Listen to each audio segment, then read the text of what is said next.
Éloi, pathétique, réajusta ses mains, tenta une percée, chercha des tirs d'obus.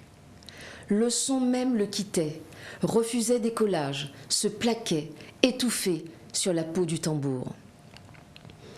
Éloi balbutia, malédiction. Le tambour sous ses doigts se dérobait méchant. Pas d'inspiration, pas d'improvisation, une perdition sans gloire. Extrait du roman Tambour Babel d'Ernest Pépin.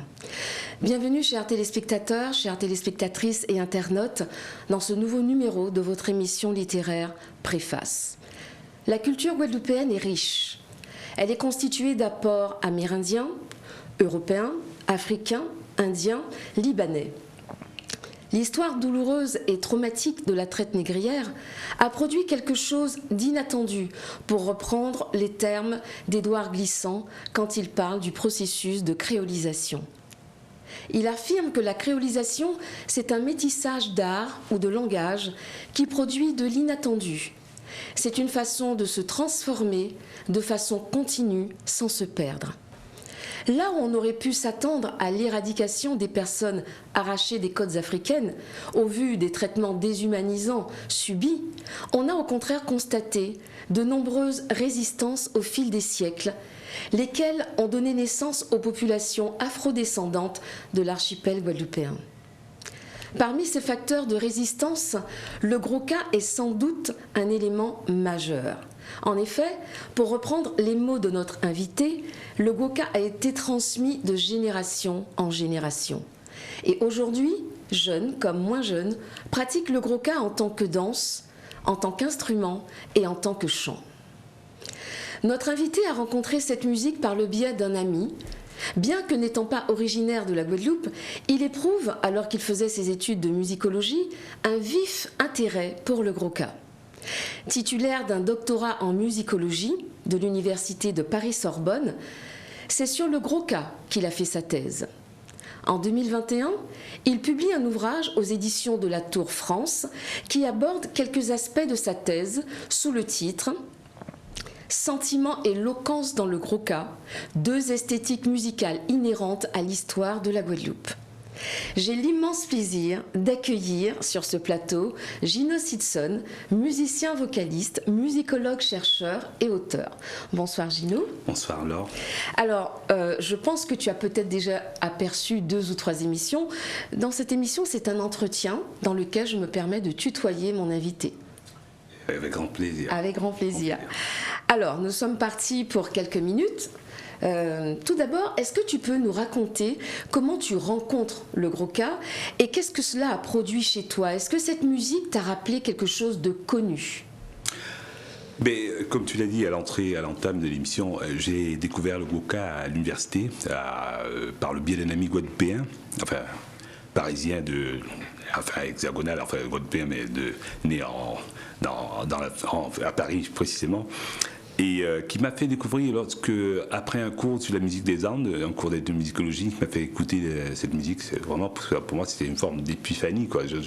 Mais qu'est-ce que c'est? Ça ressemblait à quelque chose que je connaissais déjà, d'assez proche, mais en même temps lointain. Je ne reconnaissais pas vraiment toutes les sonorités. Ce que je connaissais de la Guadeloupe et des Antilles, c'était la biguine et le zouk, bien entendu. Mazurka peut-être aussi. Mazurka légèrement, oui, un peu. Oui. D'accord. Alors, mais c'est curieux parce qu'il m'a fait écouter ça. Je croyais que c'était une musique d'Afrique de l'Ouest. J'entendais des tambours, le jeu de tambour, j'entendais des voix. Je me dis, mais ça ressemble au créole, ça c'est pas. Enfin, je dis, donc c'est par ce biais-là. Ensuite. C'était extraordinaire, quoi. Je me suis dit, c'est intéressant, cette musique. Bon, après, quelques années plus tard, je décide de faire une thèse, mais j'ai commencé à travailler. Non, je viens ici par le truchement d'un ami, Mario Canonge, que je salue d'ailleurs, qui me regarde ce soir, sans doute. Mario Canonge qui me dit, mais ça t'intéresserait de jouer au pays? Je lui dis, ouais, pourquoi pas. Au pays, aux Antilles, en tout cas, je ne connaissais pas. Il me dit, appelle ce mec.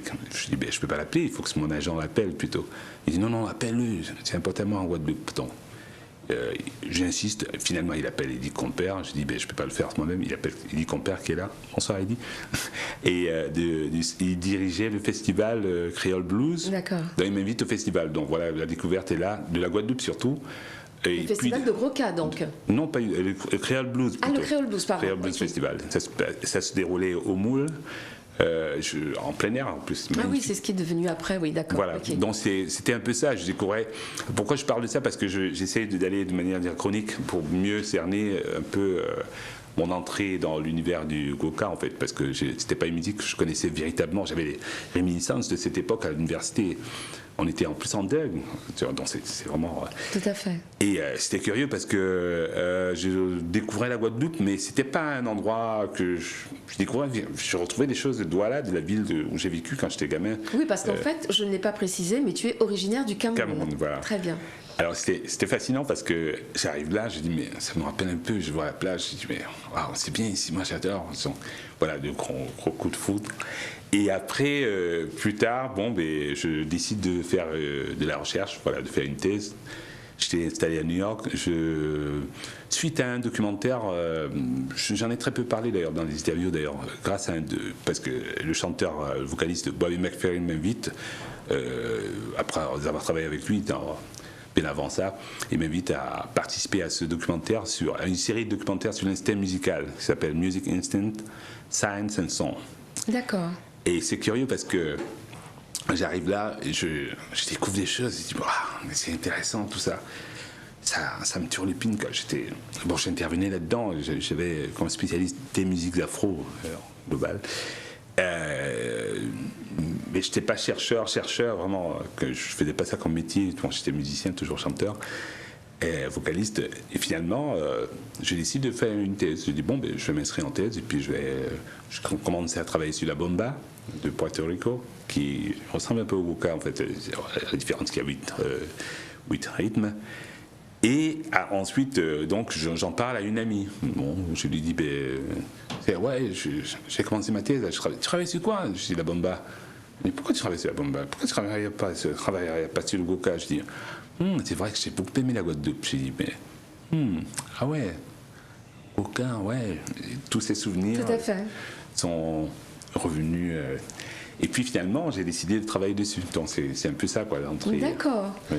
Donc effectivement, c'est carrément par le fruit du hasard ou des amitiés que tu as, mais aussi par le fait que tu étais déjà aussi, puisque je l'ai précisé rapidement, tu es aussi, quand même à la base un musicien. Donc qui dit musicien dit que tu as une sensibilité quand même vis-à-vis de la musique en général, même si le Gros-Cas au départ n'était pas une musique que tu avais déjà fréquentée ou connue. Alors dans le livre, que je vais montrer à l'écran, dans ce livre-là, Sentiments et éloquence dans le Gros-Cas, 2 esthétiques musicales inhérentes à l'histoire de la Guadeloupe, tu abordes le Gros-Cas comme un processus de créolisation.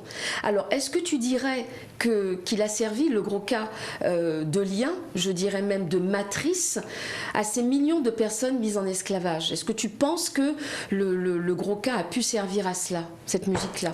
Oui, dans une certaine mesure, parce que le Gros-Cas, permet à fédérer toute une communauté qui est large, bien entendu. C'est pour ça que dans l'ouvrage, peut-être que j'en parle, grâce à quelqu'un qui est devenu un ami maintenant que je connais personnellement, Marcus Rediker, qui est un grand historien américain, qui parlait de ce qui se passait dans les bateaux, parce qu'il y a très peu de gens qui parlent de... Ils ne savent pas que dans les Africains déportés, qui étaient... dans le bateau, chantaient déjà. Donc pour moi, c'est pour ça que je parle de première réalisation dans les bateaux déjà, et puis sur la terre guadeloupéenne en fait. Donc parce qu'ils ne parlaient pas la même langue, ils ne se connaissaient pas, tous ne communiquaient pas de la même manière, donc ils venaient de différentes régions.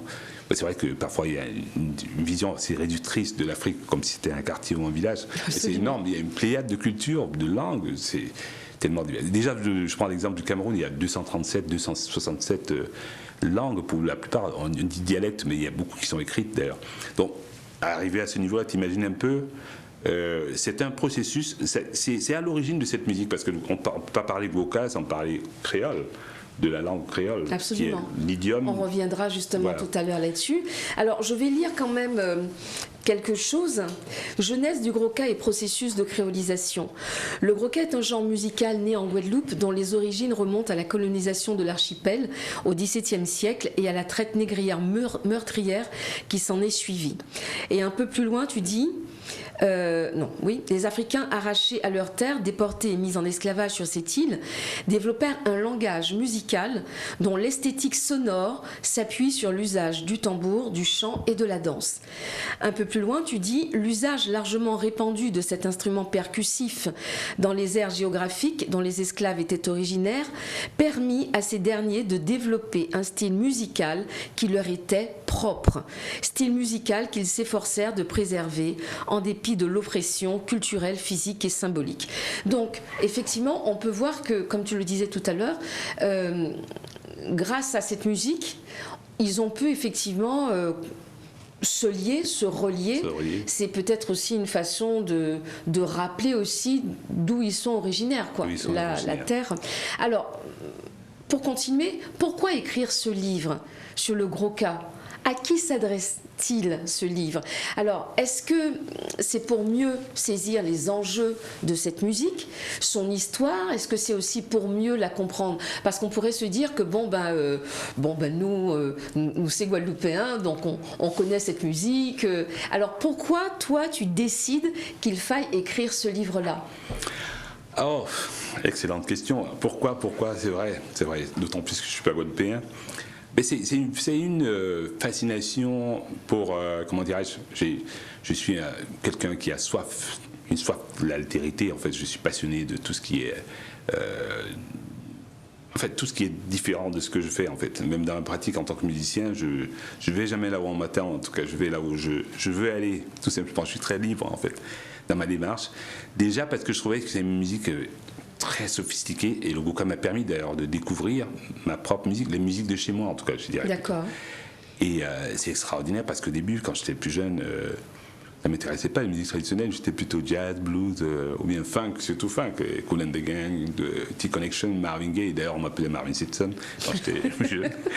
Donc, mais pourquoi avoir écrit, pour moi j'appelle ça une contribution en fait, c'est tout simplement une contribution au monde des scientifiques, c'est une démarche certes scientifique, mais qui se veut surtout une démarche ouverte au grand public aussi, aux gens qui sont passionnés par cette musique, par la musique, les musiques afrodescendantes surtout, qui ont quelque chose, un socle commun. Un socle commun, d'accord. Et c'est extraordinaire parce que j'avais envie de naviguer dans ces eaux-là, parce que c'est une musique qui me plaît déjà aussi beaucoup, qui me plaît beaucoup. Et avec le temps, au départ, honnêtement, c'était peut-être pas, comme je viens de le dire, c'était pas des choses que j'écoutais, quoi, les tambours et tout. Je me dis, moi j'étais, je sais pas, un petit blanc. L'assimilation. L'assimilation, voilà. Donc, mais après, il y a eu une fascination, ça m'a permis de retourner à mes fondamentaux, pas parce que je prends de la pratique, non, mais j'ai eu la chance, sans doute, on en parlera plus tard, de travailler avec des gens du Gros-Ca d'ailleurs, et d'arranger même d'ailleurs. Et alors, pourquoi ce livre? Parce que j'estime que je dirais pas qu'il manquait dans la bibliographie dans la littérature sur le Gros-Ca. C'est une contribution tout simplement, modestement. Donc voilà, avec qui est quand même qui est légitime dans le sens où ça a été des porteurs de tradition à accompagner ce projet, des gens, des scientifiques de haut vol. Je dis par exemple bonjour au professeur Jean-Pierre Sainton, qui était membre du jury de cette thèse à la Sorbonne, et du jury en tant qu'historien anthropologue, qui a validé quand même, qui connaît bien ces traditions, d'où l'exigence d'avoir Jean-Pierre dans le jury. Il fallait qu'il y ait quelqu'un de la Guadeloupe qui avait des outils qui puisse valider quand même. Parce que j'imagine que les autres, quand tu as dû soutenir ta thèse, n'étaient pas spécialement au courant de cette musique. De cette musique-là, voilà. Mais qu'est-ce que j'allais dire? Donc finalement, ça s'adresse à qui? Aux Guadeloupéens lambda ou simplement à la communauté scientifique des chercheurs? Ça s'adresse aux deux communautés, à toutes ces communautés-là, c'est-à-dire qu'aux Guadeloupéens, lambda, comme tu disais, comme tu viens de le dire, et aux chercheurs du monde entier, en fait. D'ailleurs, la preuve, c'est qu'il y a des gens même qui le demandent, ce tourage au Cameroun, alors qu'ils ne connaissaient pas le Gros-Ca. D'accord. Ils sont passionnés par les sciences cognitives, ceux qui s'intéressent aux sciences cognitives, à la cognition musicale, à la psycho ou à la musique tout court. Il y a des gens qui sont assoiffés comme moi de connaissances, de découvertes en tout cas, qui ont soif de découvrir d'autres sonorités, d'autres éléments littéraires. C'est pas de la littérature au titre de ce que tu fais, au même titre, ça c'est du haut vol plutôt. Ah, merci, c'est gentil. Moi, c'est une contribution scientifique certes, mais qui se veut ouverte au grand public en fait. Au grand public, à tous ceux qui sont passionnés par cette musique, qui veulent comprendre aussi les fondements de cette musique, parce que le travail scientifique ne doit pas être galvaudé comme ça, de brader et dire que ouais, mais c'est de la science, c'est tout. Mais lorsqu'on réfléchit sur certains éléments de la musique, je crois que ça nous donne un petit confort. C'est juste un petit confort. J'avais besoin de ce petit confort-là. Ce n'est pas le premier, ça ne sera pas le dernier. Il y a un ouvrage qui va venir d'ici... dans quelques mois CFA. Donc voilà. Oh d'accord, quelques mois CFA, mon Dieu. Alors, j'ai constaté que dans cet ouvrage, tu fais la part belle à l'histoire, hein, l'histoire avec un grand H.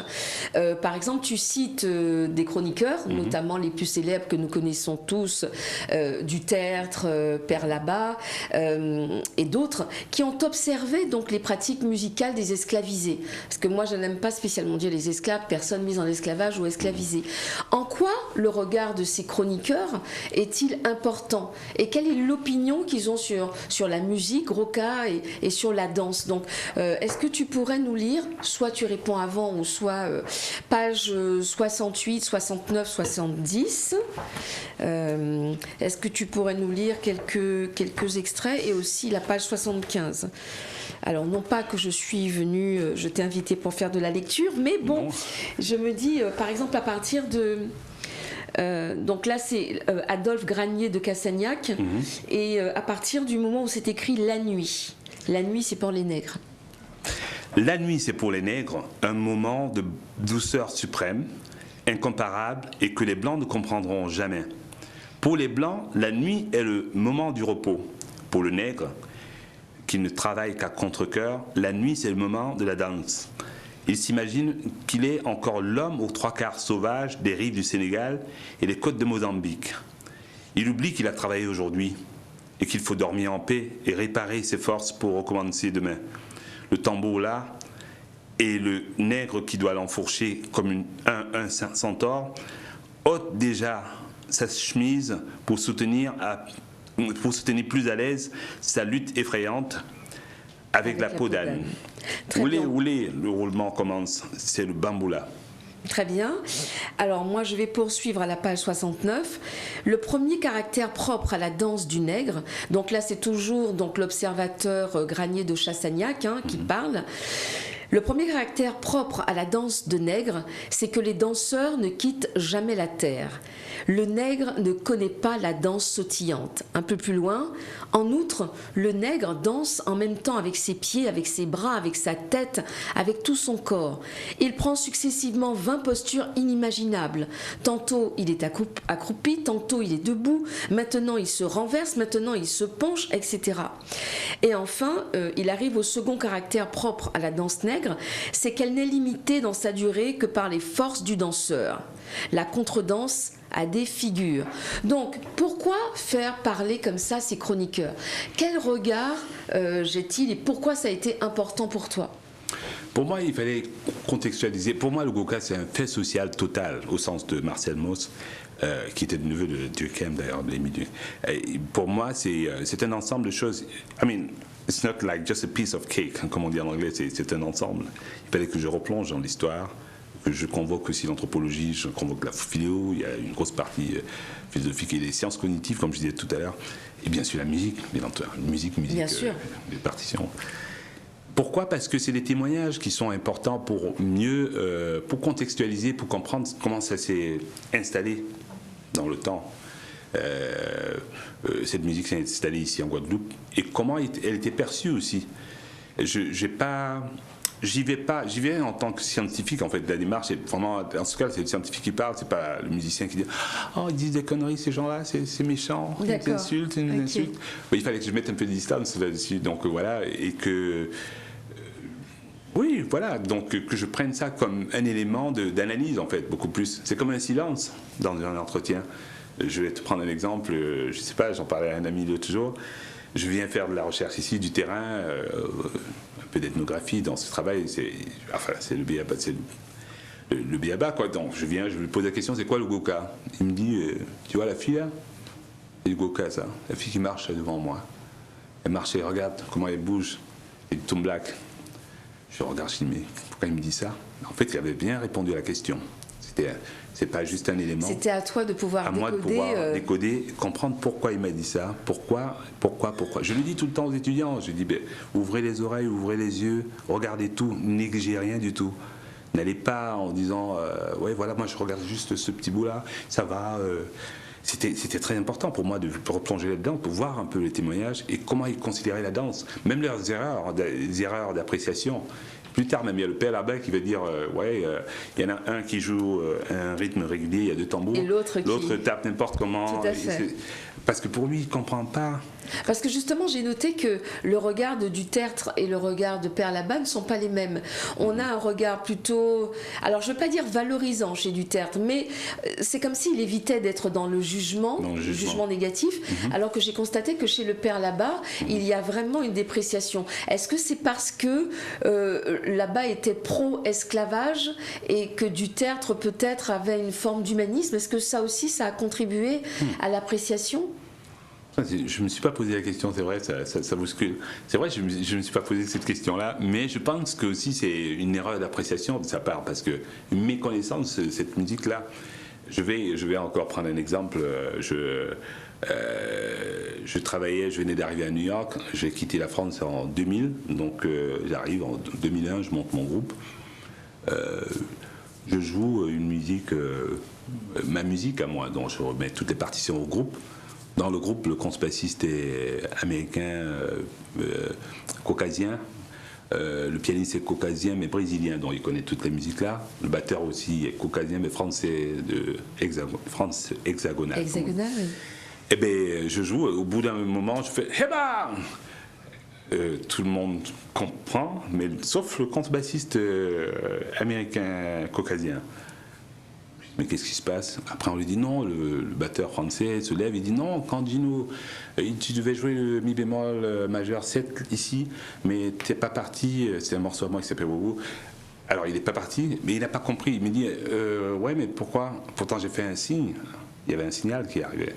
Quand je dis Heba dans une communauté, on en parlera peut-être plus tard sans doute, mais au niveau du paraverbal et autres, il n'a pas compris. Il me dit mais, et le batteur lui dit mais quand Gino fait Heba, donc c'est là où tu dois changer. Alors le contrebassiste dit, c'est assez comique d'ailleurs, il fait mais Gino n'a pas écrit Heba sur la partition. Donc, pour lui, comme c'était pas marqué, ça n'existe pas. Ça n'existe pas. D'accord. Voilà. Donc le père là-bas, quand il dit le gars il danse n'importe comment, je crois pas qu'il soit. Je sais pas s'il est raciste ou quoi. Je me suis pas posé la question, mais j'ai regardé ça du point de vue. C'est des aspects qui sont très intéressants à observer. Par contre, j'aurais pu creuser là-dessus, mais bon, un ouvrage. Effectivement, on peut pas tout dire. Alors, à la page 75, tu dis notre panorama de la perception de la musique créole pendant la période de l'esclavage montre que selon les textes officiels, celle-ci a toujours représenté un danger pour la société des Blancs et que sa pratique était très contrôlée, sinon empêchée. Donc cette musique perçue donc, par ces chroniqueurs, cette musique dès le départ représente quelque part quelque chose qui va poser question, quelque chose qui va faire peur. Pourquoi? Parce que ça... Il y a trop de puissance, parce que ça va symboliser peut-être la révolte. Est-ce que c'est cela? Oui, il y a ces éléments-là, mais en plus de ça, elle est aussi forte parce qu'ils ne comprennent pas comment elle fonctionne. Comme ils ne maîtrisent pas, ils n'en veulent pas, quoi. Ils veulent qu'on s'en sépare, en tout cas. Je vais encore prendre un autre exemple, enfin en parlant de New York, de l'Amérique, des États-Unis, où il y a eu une période où la danse était interdite. Le jazz, par exemple, le jazz c'était la musique populaire. Exact. C'était la musique populaire, comme tout ce qu'on pop music. Mais on a enlevé la danse. Tu imagines bien, dans la communauté afro-descendante, enlever la danse, mais c'est un problème, ça, quand même, quand il n'y a plus. Absolument. Les gens, ils restent, on dirait un cimetière, quoi. Ils vont écouter de la musique comme ça en regardant. Oui, à la fin, on applaudit. Merveilleux, super, super. Exact. Et ça a cassé. Du coup, les gens n'allaient plus dans les clubs. Du coup, les gens disent c'est une musique élitiste, alors que c'est une musique populaire. D'accord. Faite pour tout le monde. Il y avait la danse. Donc, si on enlève ça, eux, comme ils ne comprenaient pas, ça les énervait. Ils ne pouvaient pas rentrer dans le moule et puis exécuter ces mêmes pas comme tout le monde, et comme ils étaient séparés, il y avait une forme de condescendance, quand même, il faut l'avouer, vis-à-à-vis de ces musiques-là. Ils observaient ça comme une musique de sauvage, ces trucs, ils sont contents de sauter, ils rigolent tout le temps, ils sont joyeux, ah, c'est quoi ce truc? Mais il y a une forme de jalousie aussi, quelque part, parce que... D'accord. Alors, nous allons donc nous arrêter. Nous avons notre première coupure pub. Nous allons te retrouver tout à l'heure pour la suite de cet entretien. En tout cas, c'est très très riche ce que tu nous apprends. Et nous allons continuer sur le sentiment et l'éloquence. À tout à l'heure.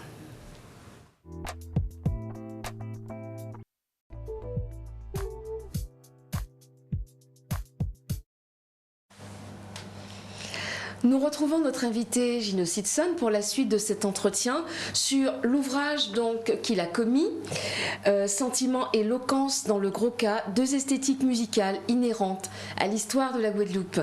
Donc nous allons arriver à une prochaine question. Justement le titre.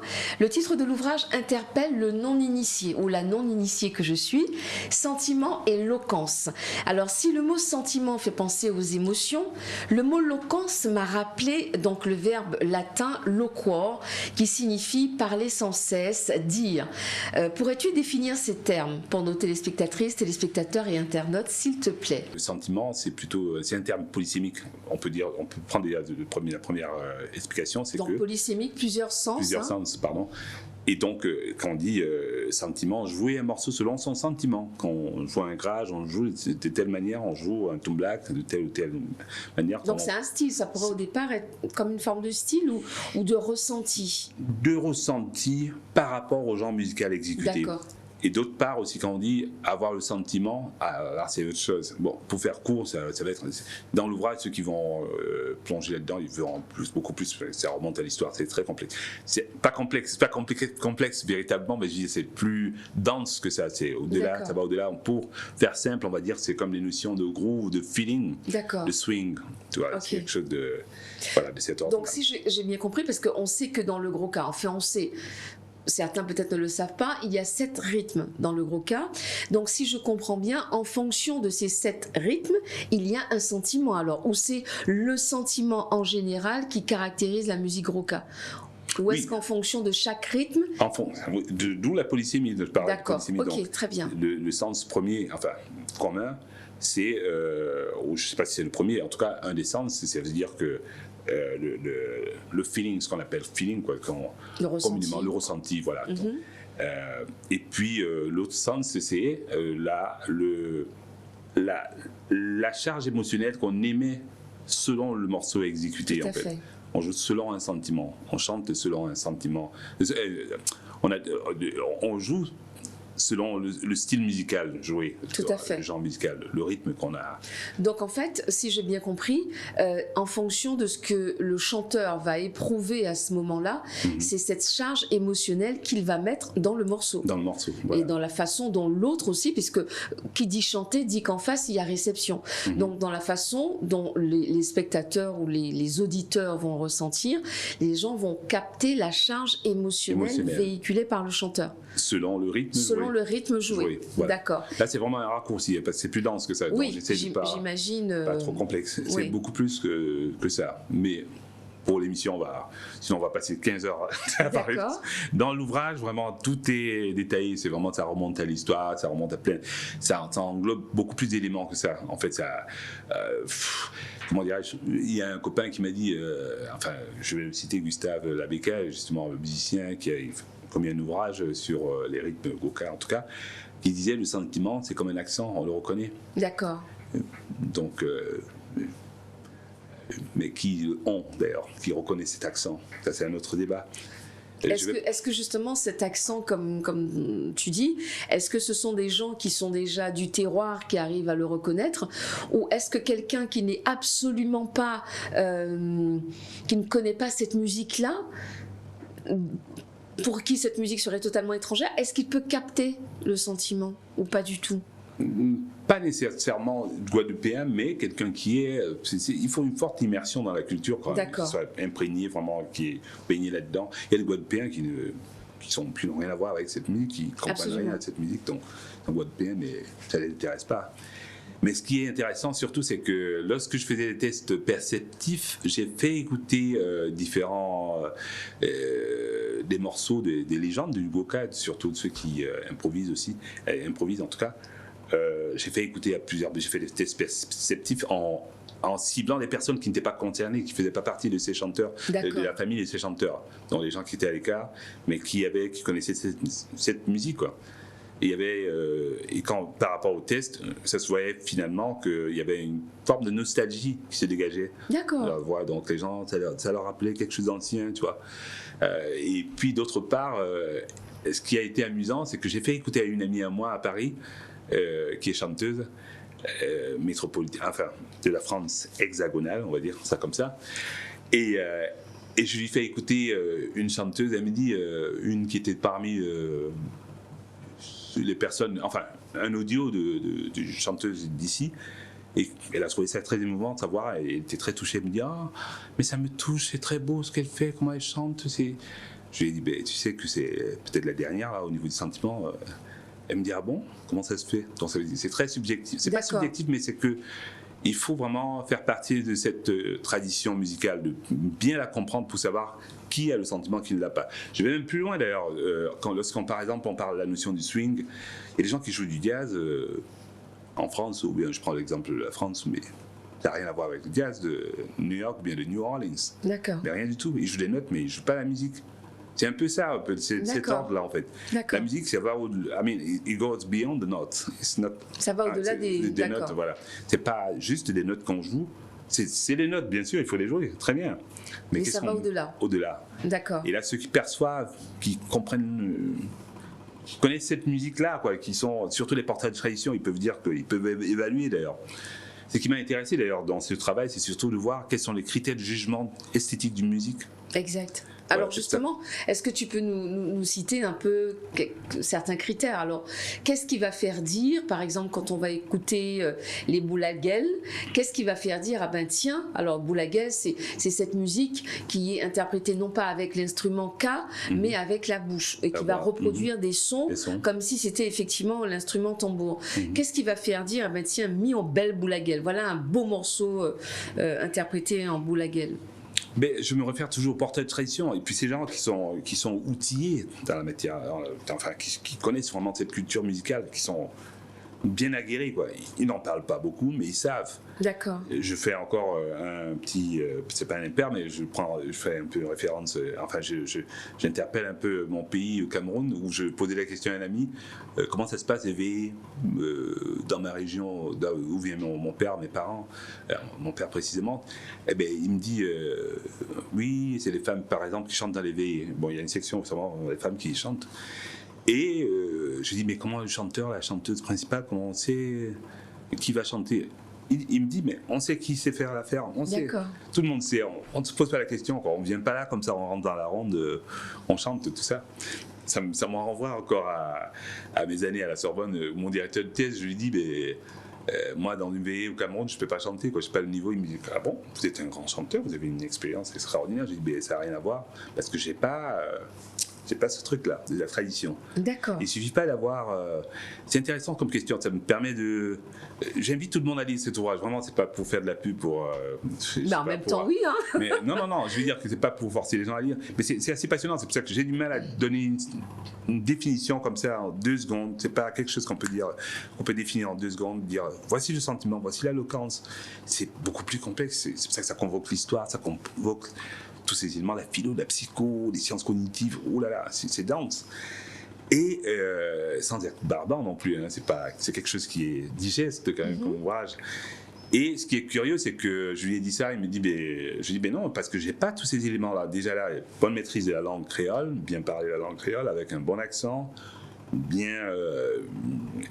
avec d'autres critères, encore d'autres esthétiques qui sont à l'intérieur, comme la nasalité, le voisement, ça, par rapport aux cordes vocales.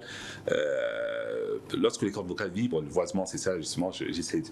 Bon, parfois, c'est un peu scientifique, mais ce que je veux dire, surtout, c'est que il y a beaucoup plus d'ingrédients que ça, quoi. Ça va au-delà de ce qu'on perçoit, de dire que oui, il a une belle voix. Mais belle voix, ça veut dire quoi? Ça veut rien dire.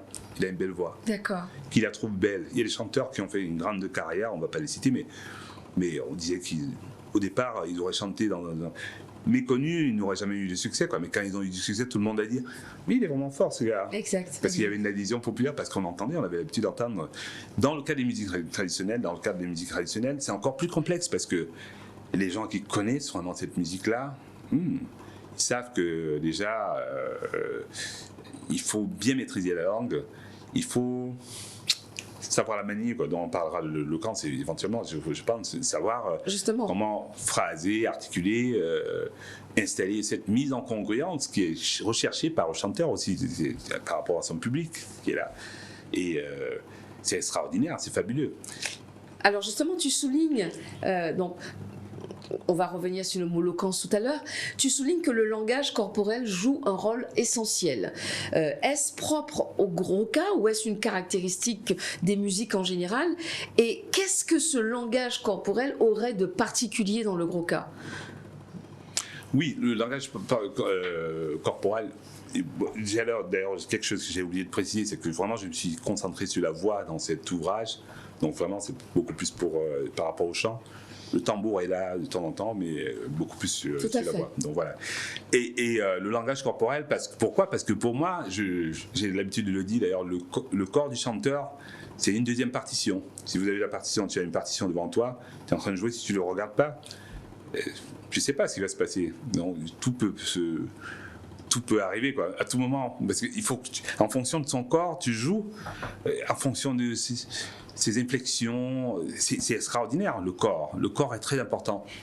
Bien sûr, le corps, la voix, c'est le corps, c'est l'instrument qui est porté par le corps, en tout cas qui est le plus léger, le plus délicat, le plus difficile. Mais le corps du chanteur décrit, il est chef d'orchestre en quelque sorte. Exact. Alors, excuse-moi de t'interrompre, je voulais juste lire un passage. Tu écris réflexions liminaires. Alors tout d'abord, c'est gestes vocaux et langage corporel. Qu'il soit ostensible ou discret, le geste qui nous intéresse est la manifestation d'un acte physique qui peut être aussi bien mouvement corporel du danseur qu'accompagnement visuel de la voix chantée. Spectacle vivant, le gros cas a ceci de spécifique qui prennent place des interactions entre le chanteur, le danseur, les musiciens et le public. Donc du coup, ce langage corporel, ce n'est pas juste le corps en fait, c'est la voix, le corps, c'est-à-dire qu'en fait, pour toi, c'est lié. On ne distingue pas la voix, le corps. Pour toi, ça fait un. Est-ce que c'est cela? Ça fait un, exactement. Parce que je vais même plus loin en disant que justement, même le langage paraverbal, comme je l'ai mentionné tout à l'heure, l'exemple que je prenais tout à l'heure sur mon propre band, mon groupe à New York, c'est parlant, quoi, parce que il faut comprendre tous ces éléments-là, savoir que quand il bouge comme ça, mon ingénieur du son, par exemple, je prends un exemple, quand je vais en tournée, mon ingénieur du son, il me connaît, je le regarde même pas.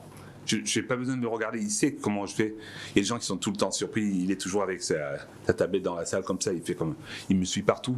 Parce qu'il doit me regarder, s'il ne me regarde pas, ça ne sert à rien. S'il m'écoute seulement, c'est bien, mais il faut qu'il me regarde, qu'il sache.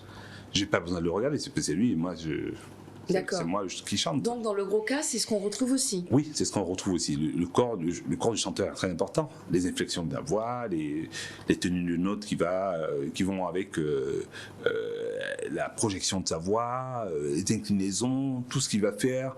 C'est très impressionnant. Il ne regarde pas comme ça, bien sûr, mais il regarde sans regarder. C'est comme dans un orchestre de musique de chambre ou bien un orchestre classique. Le chef d'orchestre est là, on le regarde sans le regarder, on regarde sa partition, mais on sait que c'est là.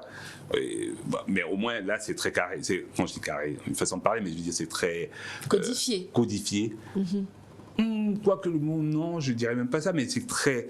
c'est organisé différemment.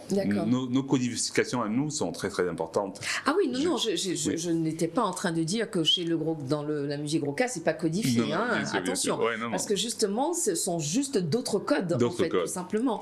Donc, je dirais même que, pardonne-moi, l'absence de code est un code. Est un code, tout à fait. Comme l'absence de parole est une parole, absolument. Voilà. Alors, en tant que vocaliste, pour toi, la voix est essentielle.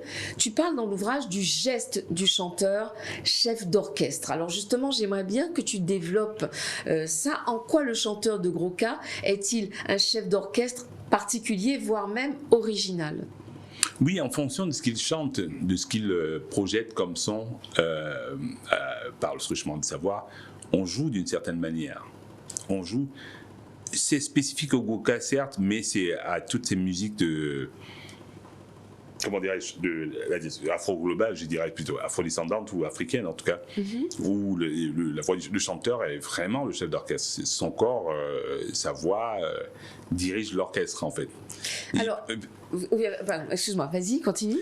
Et c'est extraordinaire, ça me rappelle une histoire, un musicien camerounais qui jouait avec James Brown à l'époque, à qui on posait la question de savoir, c'était pas très dur de jouer avec James Brown. Il dit oui, c'était pas juste la musique, mais il fallait le regarder. C'est très important. C'est comme avec Michael Jackson, j'ai des amis qui ont joué avec Michael Jackson, mais lui, il fallait le regarder, on ne savait pas. C'est très carré, codifié, comme on disait tout à l'heure, mais même cette codification qui disparaît, D'accord. devient un code, parce qu'il faut être très alerte, quoi. Il faut le suivre. On ne peut pas s'improviser, accompagner comme ça juste parce qu'on a sa grille ou sa partition devant et jouer. Non, on doit jouer en fonction de ce qui se passe dans la musique. Quand il va faire un cri, il va faire une... Et comment se manifeste justement ce geste du chanteur chef d'orchestre dans le gros cas? À quoi reconnaît-on qu'il fait quelque chose de particulier? Est-ce qu'il y a des gestes en particulier que tu as pu observer quand tu as préparé cette thèse? Oui, il y a des éléments, par exemple, on voit par exemple le cycle, je vais parler de technique peut-être dominante tonique, enfin je vais pas parler un langage de musicologue trop complexe, mais on reconnaît dans le gros cas, par rapport à la reprise, par rapport à, comment dirais-je, aux inflexions de savoir, comme je disais tantôt, quoi. C'est essentiellement ça. Il y a d'autres termes que j'aurais bien aimé utiliser, mais je veux dire, c'est pas forcément le cas, mais c'est plus complexe. C'est pas complexe, mais c'est globalement c'est ça, quoi. D'accord. Ok, donc j'aimerais. Et même aussi son langage paraverbal est très important. Je l'ai peut-être dit tout à l'heure, mais très important. Alors, est-ce que tu peux développer un petit peu pour nos téléspectateurs la notion de paraverbal? Alors, le paraverbal, c'est tout ce qu'il y a, toutes ces le silence fait partie du paraverbal, comme on dit, aïe aïe aïe, ouais, chiré, ouais, qui n'ont pas de signification sémantique, mais qui ont une signification qui est idiosyncratique. C'est-à-dire pour ceux, en tout cas, qui sont de cette culture. Parce qu'effectivement, pour certains, ça pourrait être juste interprété par un cri de fou. Alors qu'en fait, en réalité, pour ceux qui partagent la même culture, ça fait sens, en fait. Ça fait sens. Donc, est-ce qu'on pourrait dire que pour bien comprendre le gros cas, pour bien aimer ou apprécier cette musique, il faut obligatoirement avoir toutes les clés? Ou pas du tout? Par exemple, est-ce que, si jamais je compare avec la musique classique, est-ce que ça va être beaucoup plus simple de comprendre un morceau de Vivaldi qu'un morceau de Groka? Ou pas du tout? Bon, là, c'est deux mondes très différents. C'est deux pratiques très différentes et qui peuvent cohabiter, c'est sûr, mais qui sont vraiment antipodes. Non, pas forcément, mais je crois que... Non, parce qu'on n'est pas obligé, par exemple, d'avoir une culture de musique classique pour apprécier les 4 saisons, par exemple. C'est sûr, c'est sûr. D'accord? Et est-ce que pour le gros cas, ça ne relève pas de la même chose? Parce qu'il y a des gens qui me disent « Ah non, moi j'entends rien à cette musique ». Par exemple, quand il y a le festival de Groka à Sainte-Anne, bon, il y a beaucoup de touristes qui viennent assister à cette manifestation. Il y en a qui sont complètement subjugués et il y en a qui regardent en se disant « Mais je ne comprends pas ce qui se passe ». Alors, est-ce qu'on est obligé de comprendre? Oui. Non, pas forcément. C'est comme toute musique, en tout cas, de manière générale. Comme je l'ai dit à l'entame de cette conversation, cette interview, c'est un fait social total. Il faut considérer tous les éléments qu'il y a autour, dont l'histoire. La musique classique, c'est pas le cas. Pour les musiques Vivaldi, comme tu venais de citer par exemple, non, ça n'a rien à voir avec ça. C'est un ensemble de choses, beaucoup plus d'ingrédients qui relèvent de la connaissance profonde de cette culture guadeloupéenne. De l'histoire, donc. De l'histoire de la Guadeloupe, de la musique, de la culture surtout guadeloupéenne. Il y a une façon de vivre ici, il y a une façon de faire, une façon de parler, une façon de marcher. C'est tout un ensemble de choses, de manger aussi, de communiquer, de regarder. Malgré c'est la Caraïbe, c'est sûr, mais Martiniquais, c'est différent. Il y a toujours des différences, en tout cas. Et c'est curieux parce que parfois on a tendance à croire que voilà, c'est. Bon, bien sûr, de manière globale, il y a quelque chose qui unit ces peuples, en tout cas, que ce soit la Martinique ou bien Saint-Martin, il y a une façon de faire qui est caribéenne. Non, mais en même temps, il y a une spécificité guadeloupéenne, une façon de faire. Je ne me crois pas autorisé à dire, à porter un jugement là-dessus, dire est-ce que c'est comme ça ou ça. Mais je vois depuis un point de vue scientifique plutôt. J'estime que, d'où certaines réserves que j'ai quand j'interviens sur certains trucs, je regarde vraiment le côté scientifique. Je suis juste un auteur qui contribue à la connaissance encore dans le monde, enfin dans le monde hors Guadeloupe, de cette musique. Voilà, à travers ma démarche. Voilà. Alors, j'aimerais lire un passage, donc c'est la page 78, tu dis « Tout au long de la vie du nouveau-né au vieillard, la voix se fait instrument de communication. Elle est projection de soi-même, esprit et corps vers le monde. » Un peu plus loin, tu dis « Dans le cas du gros cas, l'émanation intime du chanteur reflète à la fois sa culture guadeloupéenne et l'intimité de son vécu intérieur au moment de la mise en voix. L'appareil vocal est par ailleurs un marqueur de l'identité sociale. Il est révélateur de l'histoire personnelle de chaque chanteur de gros cas. » Donc finalement, ce n'est pas juste une voix, c'est pas juste de faire wow, c'est pas ça. C'est vraiment dans cette musique gros cas, chacun va imprimer donc quelque chose. Voilà. D'accord. C'est ça qui est extraordinaire d'ailleurs. Moi, j'ai eu la chance de côtoyer une famille que j'admire et que j'aime beaucoup ici, la famille Geoffroy, par exemple, ben oui. et qui a été vraiment la focale un peu, enfin au centre de cette de l'ouvrage un peu, et surtout de la thèse en fait, parce que c'est une transmission endoculturelle et c'est assez fort, quoi. Donc, c'est au sein de la famille, comme à l'époque, en tout cas, comme dans beaucoup de traditions de la diaspora. D'ailleurs, ça se passe surtout au sein de la famille, la transmission. Et ce qui est frappant chez eux, c'est que les deux parents, je parle d'homoprastie parentale, les deux étaient pratiqués du groupe, ils chantaient en tout cas, les deux parents, le père comme la mère. Et j'ai eu, malgré, ça me fait sursauter là de ce que j'ai écrit, justement, malgré le fait qu'ils viennent tous ils ont les mêmes parents, chaque chanteur a une spécificité, une façon de projeter, de chanter. Alors j'ai même fait une analyse, j'avais relevé deux morceaux, en fait deux partitions d'une chanson, de plusieurs chansons faites par des deux frères, deux ou trois frères, et tu voyais des différences énormes, quoi, entre les deux. Peut-être pas de génération, bon, pas en termes scientifiques de génération, mais je veux dire l'écart d'âge entre peut-être celui qui avait 48 ans, l'autre en avait 20 ou bien 22, j'en sais rien. Tu vois, il y a des différences énormes, mais il y avait quelque chose, le socle était là. Et ce qui m'a aussi frappé, c'est que, c'est important ce truc. Ce qui m'a frappé, c'est qu'en fait, les gens s'intéressaient beaucoup plus aux plus anciens, pardon, en l'occurrence c'est Geoffroy, quand je fais des analyses, et parce que il y a un côté nostalgique, quoi, ça rappelait. Et puis aussi comment il marquait au niveau de la voix, comment il phrasait, comment il articulait, comment il frappait les mots. Même s'il chantait le même texte, le plus jeune, il y a Personnam qui est parti, ils sont tous les deux décédés d'ailleurs. Il y avait des différences énormes. Et au niveau de l'improvisation des phrases même, l'autre était plus prolixe. Il chantait beaucoup de notes, alors que l'ancien ne chantait pas beaucoup de notes, mais il interpellait beaucoup plus les gens. C'est ça qui est curieux, quoi. Je ne veux pas comparer, hein, c'est pas une comparaison, c'est une comparaison plutôt scientifique. Quand j'ai relevé les morceaux et quand j'ai analysé, et je constatais aussi que c'est ce que je n'ai pas dit tout à l'heure, c'est que ce qui touche encore plus les gens, c'est comment on prononce la langue créole, comment on la parle. Elle s'est francisée avec le temps, un peu plus d'ailleurs, beaucoup plus. Les chanteurs de Goka, d'après mes analyses, ceux qui sont de la nouvelle génération parlent un créole très francisé, même s'il y a une influence française. Bien sûr. L'accent, les intonations, enfin, comme je le relevais tout à l'heure, c'est extraordinaire parce que les anciens, ils prononçaient d'une certaine manière. Même au niveau des figures de style aussi, comment s'exprimer, c'est un autre univers, quoi. Donc c'est vraiment, c'est autre chose. D'accord. Donc, les différences s'installent là. C'est que je ne peux pas épiloguer longtemps sur...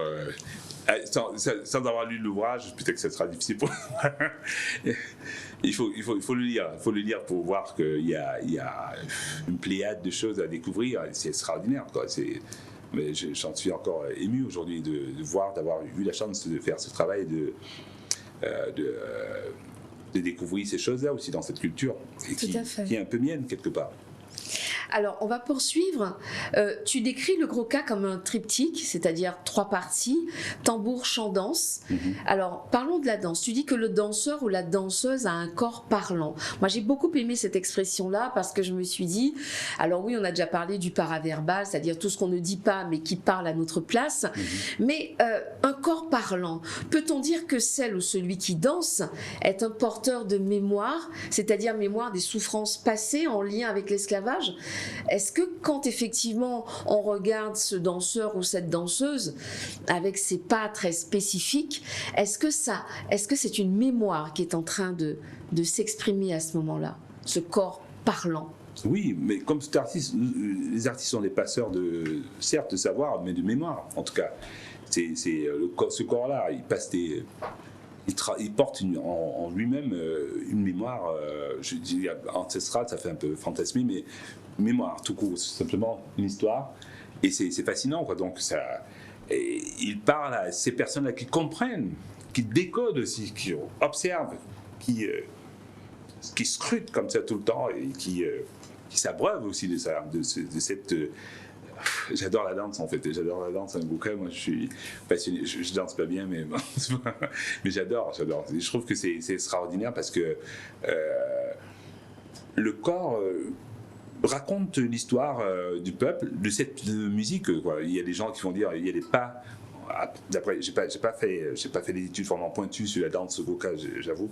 J'ai pas fait une recherche comme mon amie Léna Blue qui nous regarde ce soir. Et mais je sais que le corps aussi révèle beaucoup de choses, s'adapte en fonction, comme on parlait des sentiments tout à l'heure, donc on danse un tumblak d'une certaine manière, on danse les roses, un chant guerrier, voilà, donc ça je ne suis pas attardé là-dessus, mais je crois que c'est intéressant d'en parler, quoi. Donc, alors c'est vrai que je vois qu'on arrive à la fin de cet entretien, mais moi je trouve ça très passionnant. J'aimerais quand même arriver à une dernière question. La langue créole est le vecteur, on est d'accord, de la musique Gros-Cas. Donc la langue et la musique sont intimement liées. Est-ce que c'est parce que le créole a des consonances musicales ou c'est parce qu'il exprime une forme de théâtralisation que l'on retrouve dans les chansons Gros-Cas?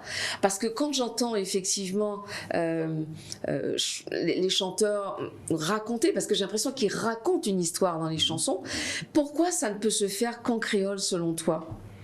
Selon moi, parce qu'il n'y a pas de Gros-Cas sans créole. Et le Gros-Cas n'existe pas s'il n'y a pas la langue créole. En tout cas, c'est Gérard Loquel le dit d'ailleurs dans un de ses ouvrages. Je trouve ça fascinant parce que c'est le socle même du Gros-Cas en fait. S'il n'y a pas la langue créole, s'il n'y a pas toutes ces... Même ce paraverbal qui est, je parlais d'idiosyncrasie communautaire tout à l'heure, donc qui est propre tu ne peux pas débarquer dans le Gros-Cas en faisant Wombo, qui est une forme de paraverbal, mais du Cameroun, de l'Ouest Cameroun. Faire ça dans le Gros-Cas, c'est étrange. C'est pas du Gros-Cas, ça, non. C'est toute une culture. J'insiste sur le truc du fait social total. C'est un ensemble de choses. C'est pas juste un élément. C'est global. C'est plus complexe que ça, quoi. Et c'est très sophistiqué. J'arrête pas de le dire. Et c'est fou parce que si j'avais pas fait recours à tout ce qui est périphérique à la musique, j'aurais jamais pu faire ce travail. Découvrir tout cela. Qui m'a permis d'ailleurs, tout ce que j'ai fait là, a permis de découvrir aussi la musique de chez moi. Parce que c'est quasiment les mêmes cheminements, en tout cas, même approche, enfin, au niveau du triptyque chant, tambour, danse, et puis certains autres éléments, comment on pose la voix, comment on projette. Alors, malheureusement, on arrive à la fin de cet entretien, mais j'aurais quand même une dernière question. J'aimerais juste lire quelque chose à la page donc 125. Ce qui a toujours fait, alors là, c'est Moreau de Saint-Méry, donc encore un chroniqueur. Ce qui a toujours fait la valeur et la richesse des vieux chanteurs-compositeurs de Gros-Cas, c'est qu'ils exploitaient tout le sentiment Gros-Cas qui était dans le créole et leur poésie. Et un peu plus loin, au-delà du fait qu'ils constituent le support d'une expression poétique particulièrement gracieuse, le créole permet aussi les traits d'esprit. Et enfin, en effet, les joutes oratoires auxquelles les chanteurs se livrent incluent non seulement le bien dire, mais aussi le dire poétique, de dire du griot et le dire des mots d'esprit, etc. Donc, une fois de plus... Gérard Loquel plutôt. Oui, alors en fait, non, c'est-à-dire qu'après j'ai changé. D'accord, pas de J'ai souci. changé, mais au départ j'ai cité. D'accord. Donc en fait, nous te remercions. Nous allons te retrouver tout à l'heure pour la conclusion. Et nous allons passer à notre rubrique que vous connaissez maintenant, que vous suivez cette émission, puisque aujourd'hui c'est le 16e numéro. Nous allons passer à la rubrique quelques lectures à vous conseiller. Je vous retrouve tout à l'heure.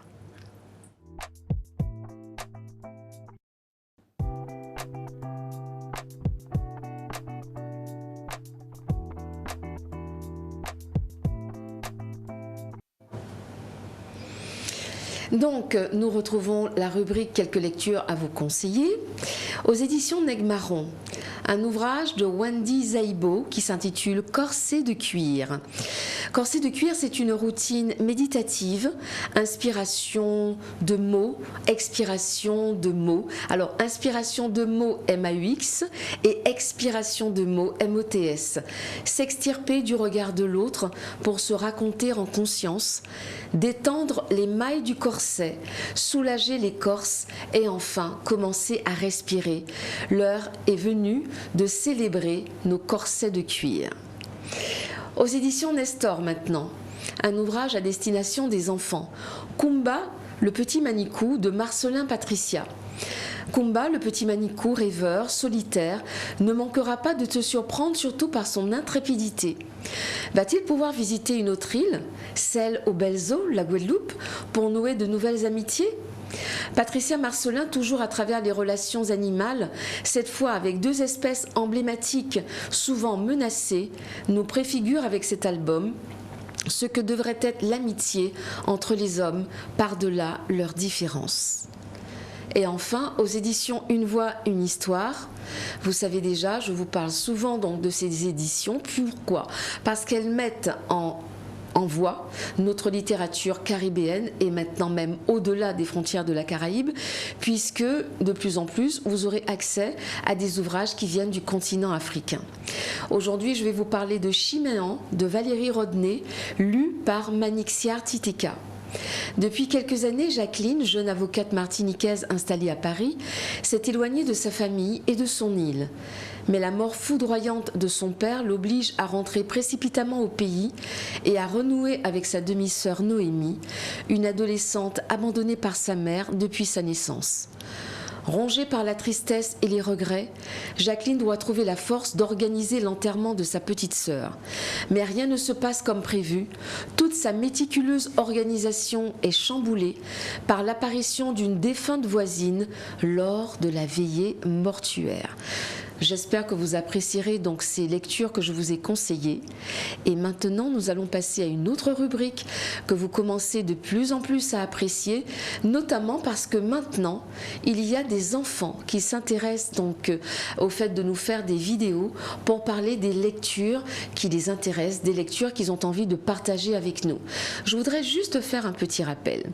La lecture n'est pas qu'une chose féminine, parce que je me rends compte que jusqu'à maintenant, ce sont des femmes ou maintenant des petites filles qui nous proposent donc des livres qui leur tiennent à cœur.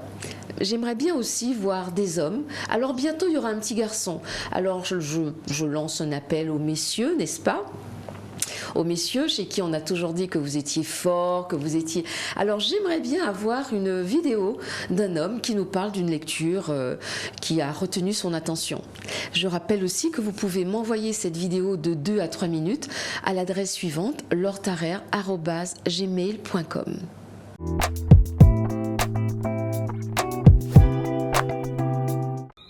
Bonjour aux téléspectateurs de Claire TV. Je m'appelle Alicia Sérival, j'ai 9 ans et j'habite à Grand-Anse à Trois-Rivières.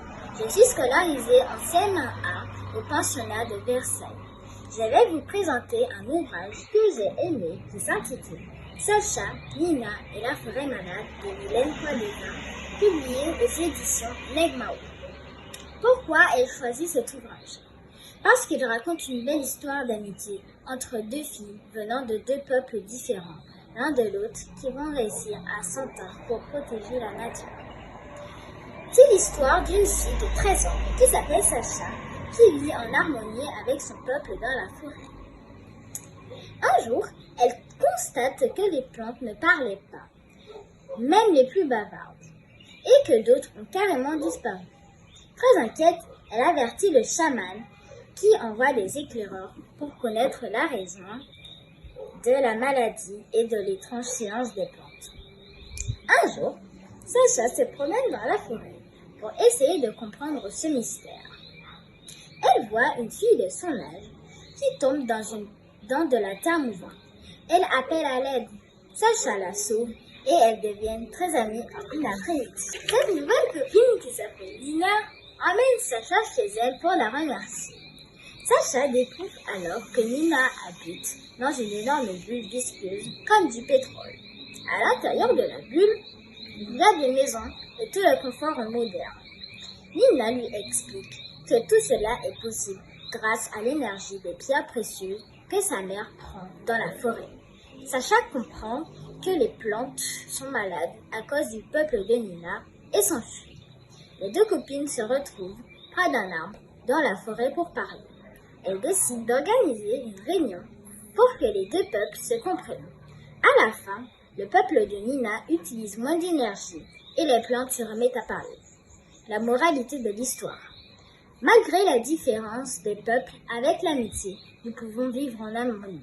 Il faut protéger la forêt. Conclusion. Merci de votre attention et au prochain ouvrage.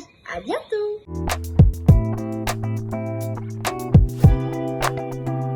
Après cette vidéo de cette charmante petite fille qui vous a parlé donc du livre qui lui a plu, nous allons maintenant passer au conseil d'écriture de Corinne Dossa.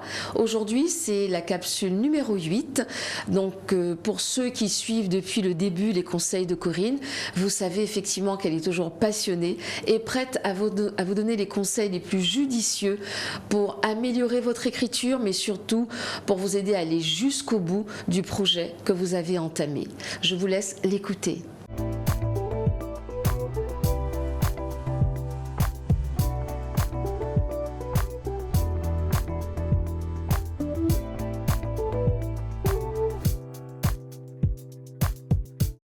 Nous parlons de roman, n'est-ce pas?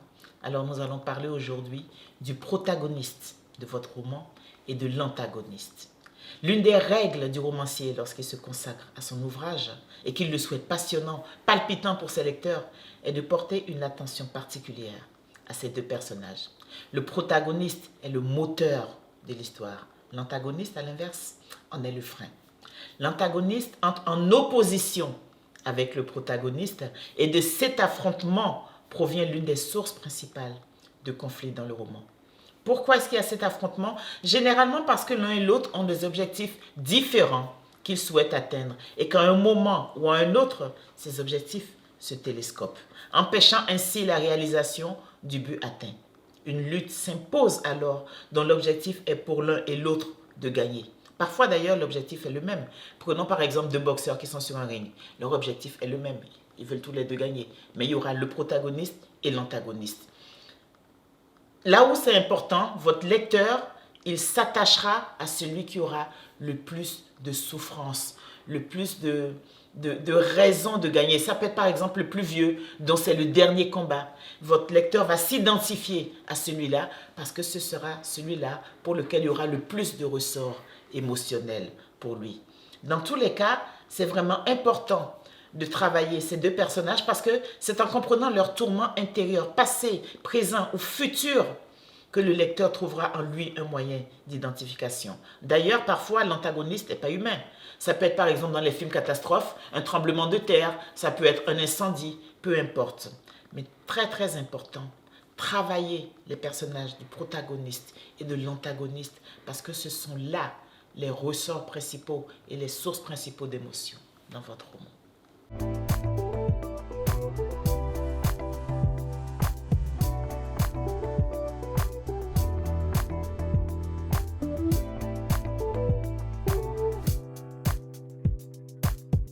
Nous passons maintenant à la rubrique d'Alix que vous êtes très très nombreux à commenter et à apprécier. Donc c'est la rubrique « Une page se tourne, silence ça tourne » dans laquelle elle vous parlera comme d'habitude d'un roman qui a été adapté à l'écran.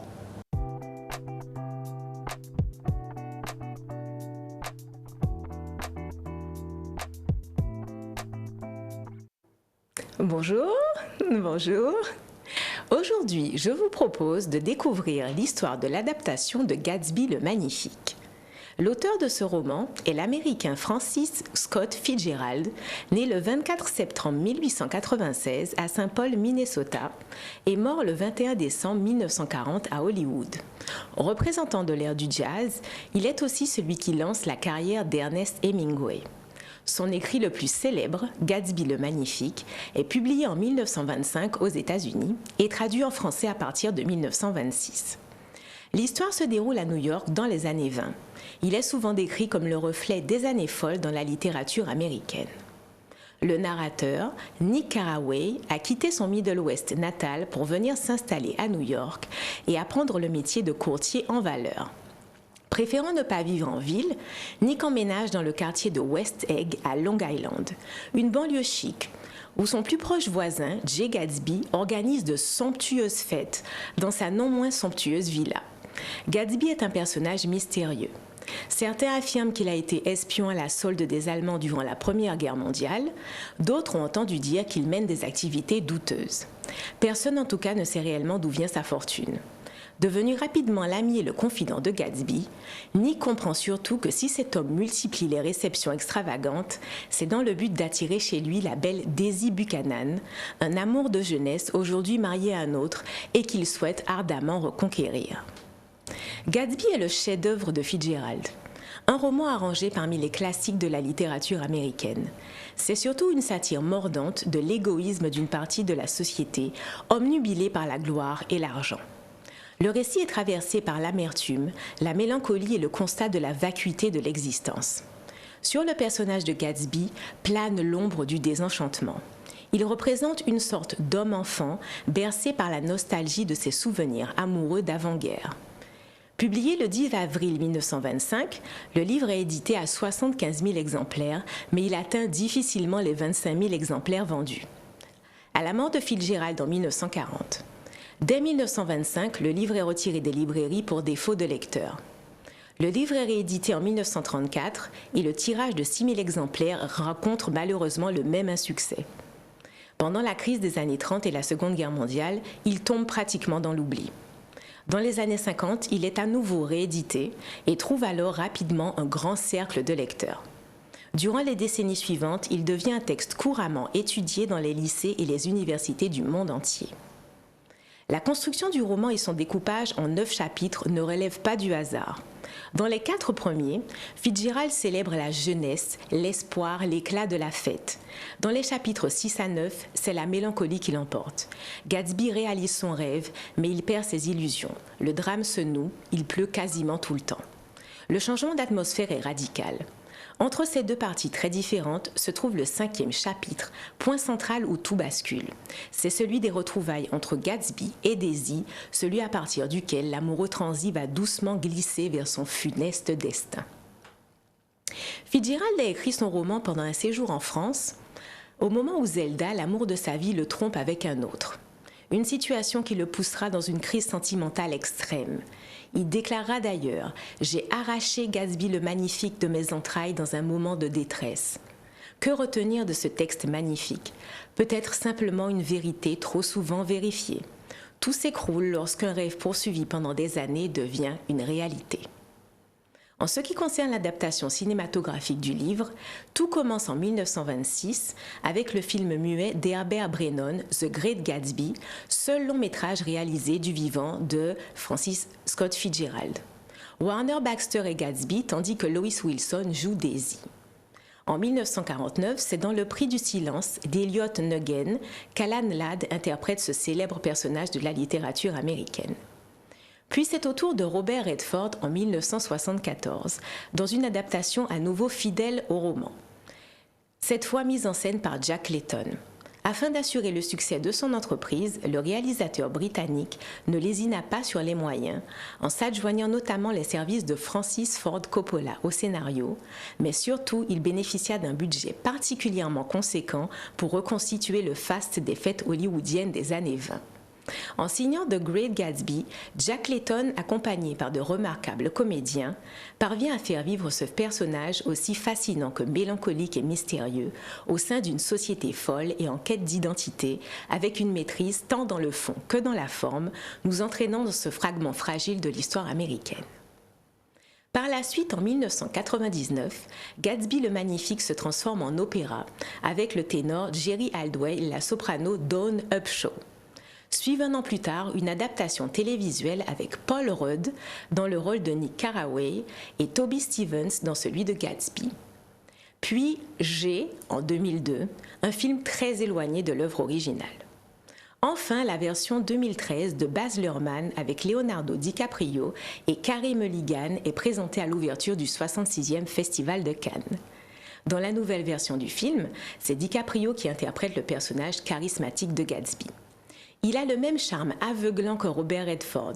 Il peut être Buster Keaton une seconde et le prince de Galles la suivante, explique Baz Luhrmann dans un article du JDD.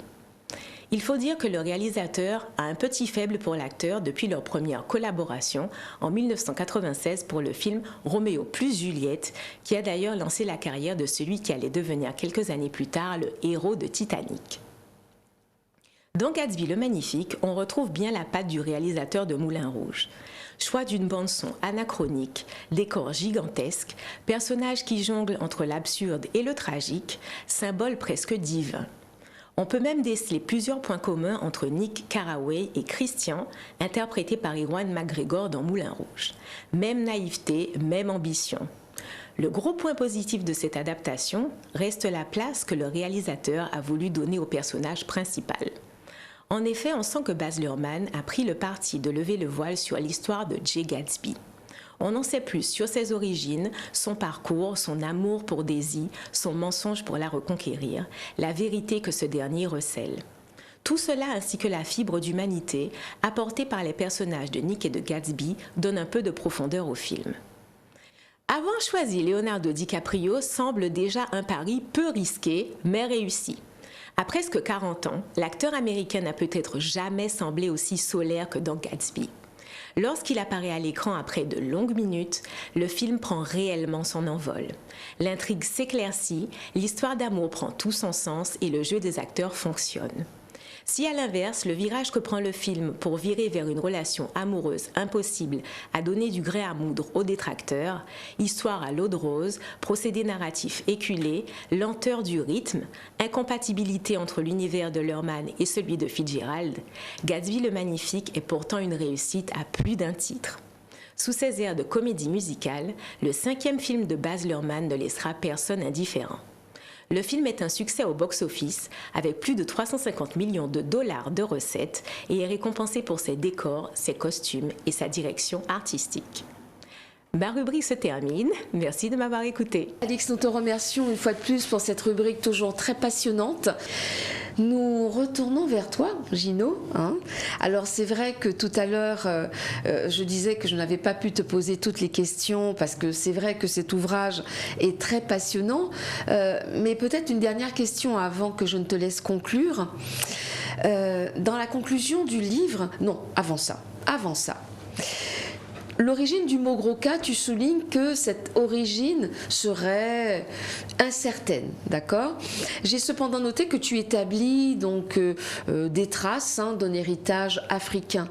Comment se manifeste cet héritage ? Et est-ce que cet héritage africain est accepté et admis par tous ? Au niveau de l'étymologie du mot, bien non, du gros cas. Voilà. Oui.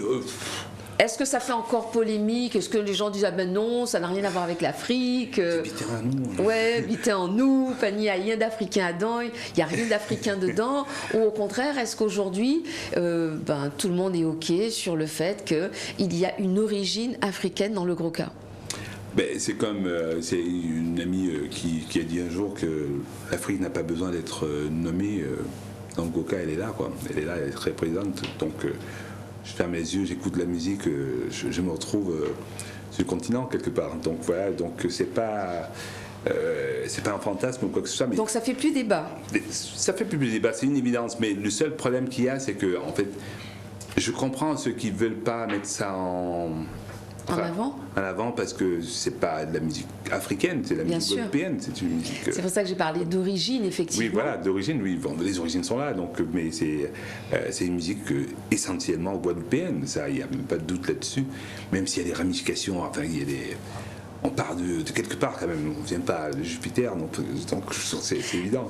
Donc effectivement, tu le dis, l'existence même de ces réminiscences africaines suggère que l'esthétique sonore du gros K est l'aboutissement d'un processus complexe de créolisation interethnique. Donc on revient encore à ce phénomène de créolisation.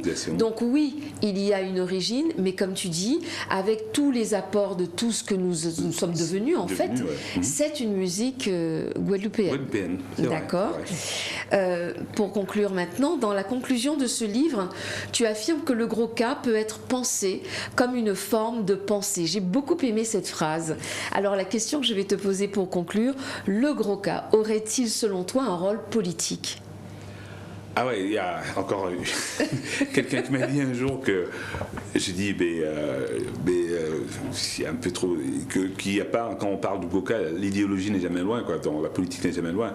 Donc il y a un discours quand même de revendication quand même, à un moment, à une certaine époque, donc de cette musique-là qui, enfin les élites, une certaine élite s'est réappropriée cette musique était un peu léthargisée, si je puis m'exprimer ainsi. Tout à fait.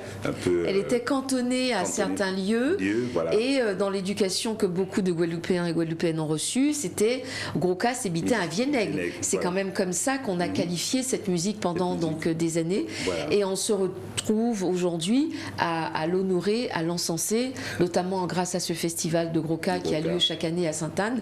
Donc on peut dire merci à tous ces Félix Cotellon notamment, mais aussi dans l'histoire, ce sont aussi des auteurs, des gens qui étaient engagés politiquement, qui avaient des idées aussi indépendantistes ou autonomistes, qui ont contribué, je pense, aussi à mettre en avant cette musique qui avait été délaissée ou alors remisée à un certain type de population, voilà. C'est-à-dire des gens qu'on ne considérait pas comme très intellectuels ou très avancés.